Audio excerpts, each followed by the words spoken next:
So let's fix this issue then, the reason why I can't pick up the pickup items, this unassigned reference exception.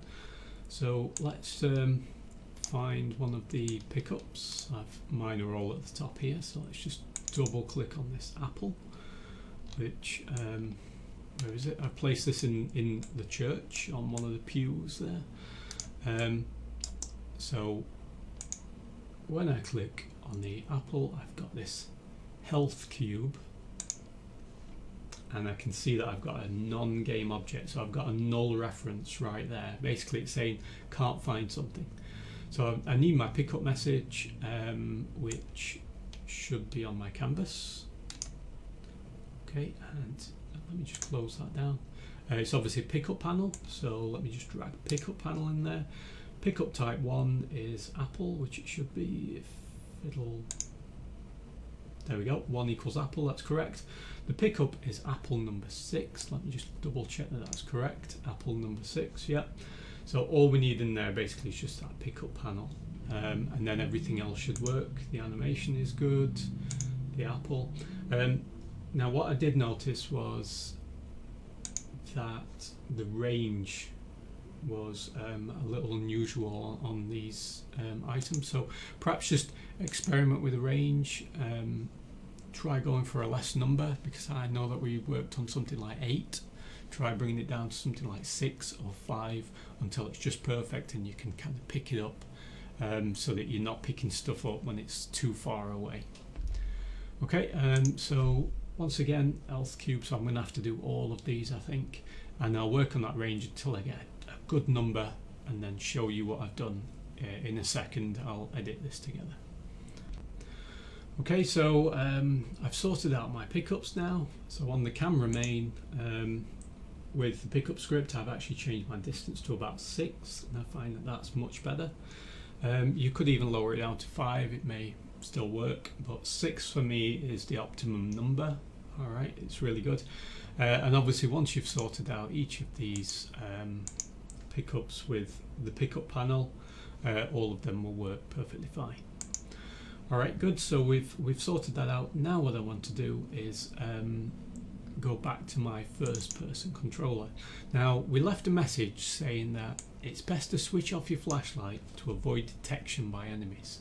So what we want to work on is that actual detection system.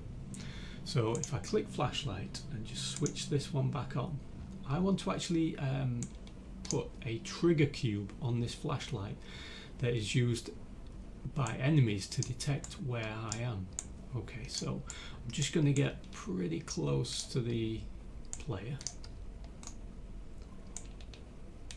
Try and aim for where the actual flashlight starts. Okay, this is pretty good. And then I'm going to create a cube on the flashlight. So I'm going to right click on it, choose 3D object and cube. Okay, there we go. So it's sort of covering his head at the moment. Now we need to resize this. So using the scale tool, we're now going to come way out.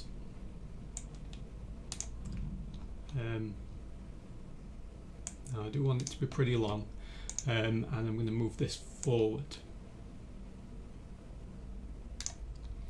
Let's just ensure that it's still lined up with the player, which at the moment it isn't. So I think I might need to rotate this slightly.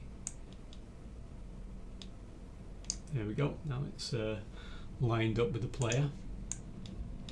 Okay, so imagine that this is the length of the flashlight detection. If this particular collider manages to collide with an enemy, they're going to detect that you're there and they're going to come running. Okay, now at the moment it's a little bit too thin, so I actually just want to scale it in this way as well. Now this is just a simple cube, so it means that we can't extend it this way. We can't sort of taper the cube. If you want to build a tapered kind of cube in the 3D Studio and bring that in, obviously you can do. I'm quite happy to keep this. Okay, I'm going to change the name of this to Flashlight Trigger Cube.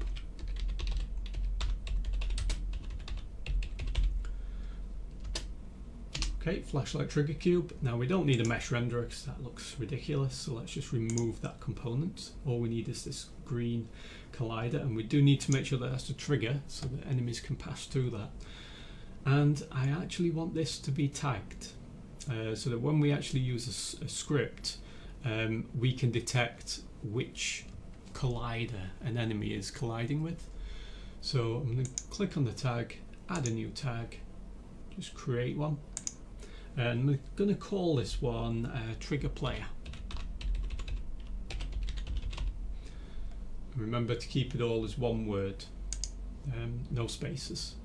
Okay, trigger player, and click back on this trigger cube and just change its tag to trigger player. Great. Okay, so when the flashlight is switched off, that particular trigger is also switched off. When it's switched on, wherever you go, that trigger cube is also going to go as well. Alright, making it easier for enemies to detect you. We want to do the same thing if we have the flashlight switched off. So on the camera main, we're also going to add a cube as well.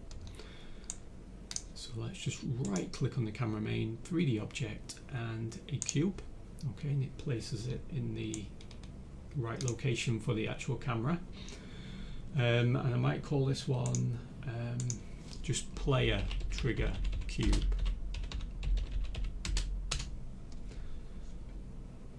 I do need to make this a little bit bigger, certainly not as big as that flashlight. I want it to be relatively big. I mean, obviously, even without a flashlight, if you're near an enemy, you're certainly going to be detectable, but not like ridiculously big. I think that's a pretty good size. Okay, so I'm going to get rid of the mesh renderer, and the trigger is just set to an actual. The box collider is set to a trigger rather. And once again, let's choose the tag of trigger player. Great. So now, if you're within that particular range to an enemy, so you're pretty close, trying to sneak behind them, if the enemy does happen to actually enter that trigger cube, gonna instantly go for you. Okay, gonna instantly know that you're there.